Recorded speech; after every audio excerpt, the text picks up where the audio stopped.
What's your favorite Scream movie?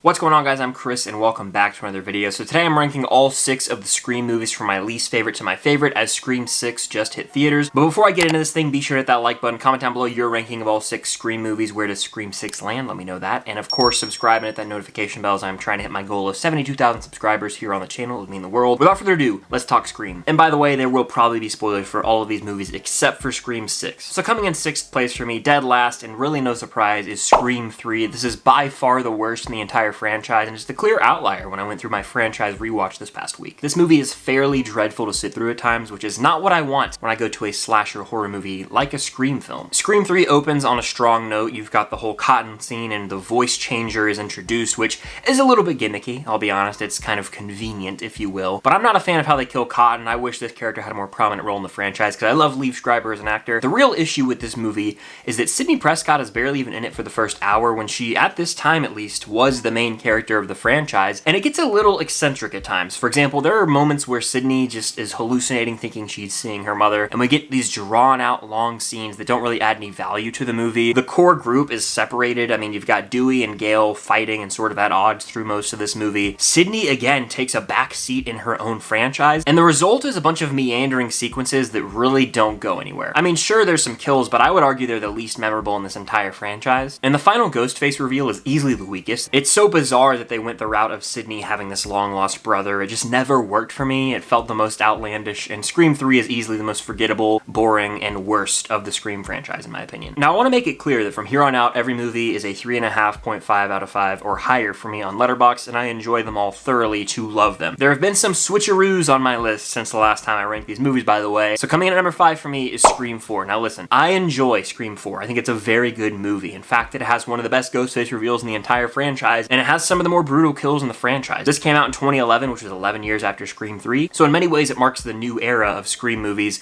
You can definitely tell by the way that it's shot too, the almost overexposed lighting, and everything feels so vibrant. It's definitely a new vibe. It's also surprising how stacked the supporting cast in this movie is with Alison Brie, Anthony Anderson, and others. It's like really noticeable, and I appreciate that they have like bigger actors at the time in these supporting roles that end up just becoming fodder for Ghostface. But nonetheless, it is a very entertaining film. The character of Kirby is introduced, played by Hayden Panettiere, and she is a scene stealer here. And what's great about Scream 4 is that technology has advanced since Scream 3. Live streaming plays a pretty prominent role in this movie, and all around it is a very enjoyable time. It has some of the more disturbing kills in the franchise, and it's got a clever twist at the end with the Ghostface reveal. Coming in at number 4 for me is Scream 2, the follow-up to the original film. The stab movies are actually introduced in the very beginning of this film as we get the Jada Pinkett Smith character getting brutally killed in front of a crowd of rambunctious stab fans. This is when the franchise almost gets more self-aware than ever before, because the Stab franchise introduced, which is basically just a retelling of the Scream movies we've been watching, but it's within the actual universe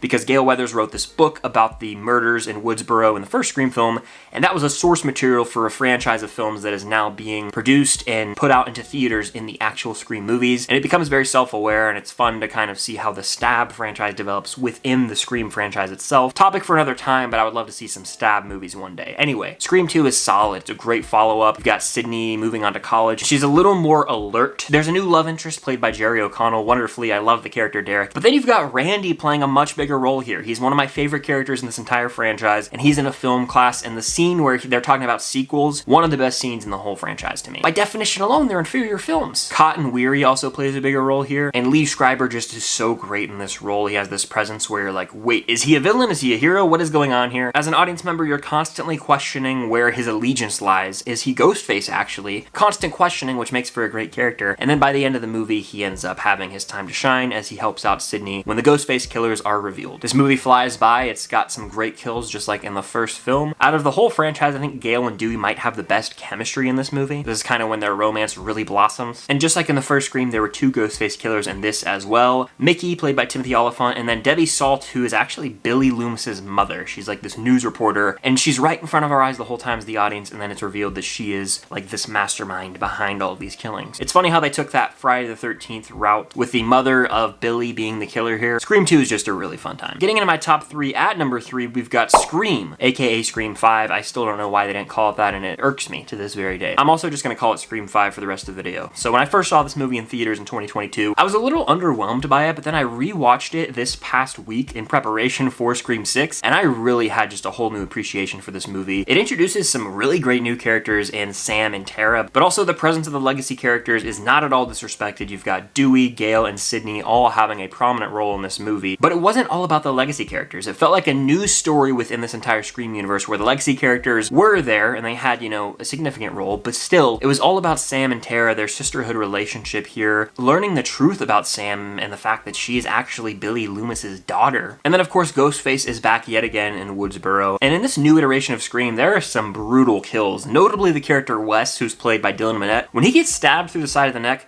that is just disgusting to watch, and it's really horrific. Melissa Barrera plays Sam, and Jenna Ortega plays Tara, and they both just have the best chemistry. And I love how the opening of this film is sort of a callback to the opening of the original Scream film, but technology, yet again, just like in Scream 4, has advanced so much that she literally can unlock and lock her house, her entire security system on her phone with an app. So technology plays a really big role here with some trickeration that goes on throughout the movie. And then, of course, there's a lot of callbacks to the original Scream film as the final act takes place in Stu's old house, where the character Amber now lives, and we got a lot of great callbacks with, you know, the character Mindy watching the stab film, the scene actually where Randy is, you know, watching Halloween. It was very, like, self-aware. It was almost like an Inception type moment where there was a movie within a movie referencing another movie. The young cast is so likable and provides this new energy to the franchise, and it's truly a whodunit till the very end. Now, I'm still salty about a certain death in this movie, I won't lie. I think they did Dewey dirty, and I will always be upset about that. Maybe it was necessary for the overall franchise to move forward, I don't know. The final reveal of this movie with Richie and Amber being the killers is really well done, and at first I was like, oh, that wasn't great, but on a rewatch, I always like the killer reveals more, so I was pleased with this rewatch for sure. Jack Quaid is having a blast in the role. He plays the psychopath really well at the end, and we get a really satisfying ending that could have ended the Scream franchise at the time until we got Scream 6, which is my number 2, and I'm really happy to say that I loved this movie. If you want my full thoughts, check out my review linked up above, but Scream 6 was a blast. I won't be spoiling this movie, so don't worry if you guys haven't seen it, but it just takes everything I loved about Scream 2022 and enhances it. The sisterhood relationship is truly the core of this movie, with Sam and Tara having to deal with the trauma of being attacked and being targeted in Scream 5, and so in this movie, they're in New York City now, the Big Apple. We're not in Woodsboro anymore, and I'm kind of thankful for that scenery change. But all that's to say, this sisterhood relationship has developed so much. Sam's being this overprotective mother in a way, and Tara just wants to go out and live her life as this college student,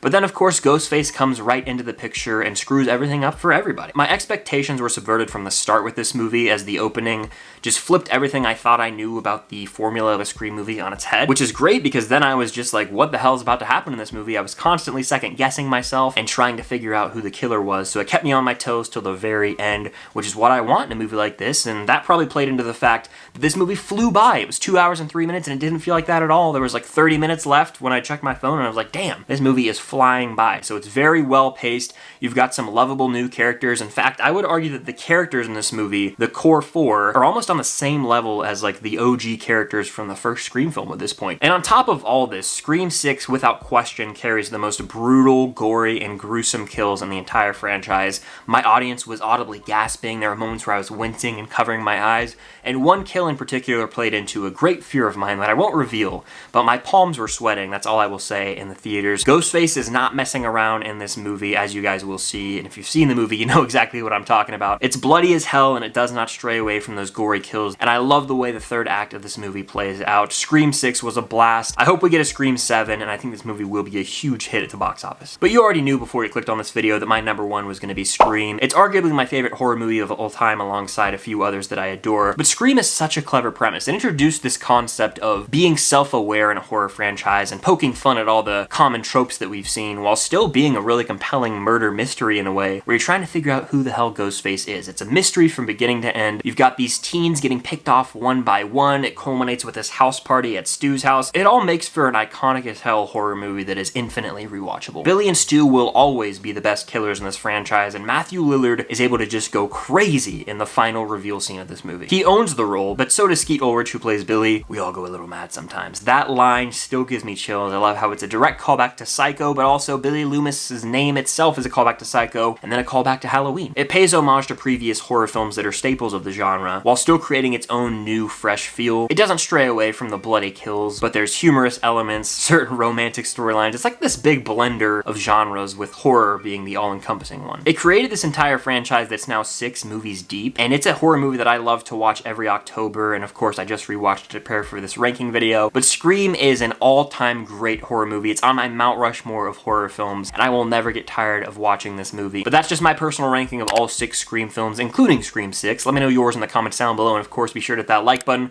subscribe, and hit that notification bell to help me hit my goal of 72,000 subscribers here on the channel. But thank you guys so much for watching. Stay tuned for some other Scream related videos coming very soon. Until next time, I'll see you guys later.